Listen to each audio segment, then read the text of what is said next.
एक छोट शांत गाँरे गोटे चाषी गोपाला बसुथिले। तांकर दुईटी बलदा थिला, काला और धड़ा। काला बलदा खूब श्रमशील, से दिने दिने खेतरे काम करुथिला, किंतु धला बलदा आलसी थिला, से कामरू पलाइबाकू चेष्टा करुथिला।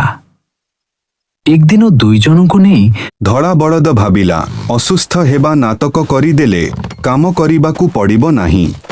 एबे समस्त काम कड़ा बलदकू करिबाकू पड़ुथिला। से क्लांत हेउथिला। गोपाल धड़ाकू डाक्तर पाखकू नेबाकू भाबिला। एहा सुनी धड़ा भय पाईगला।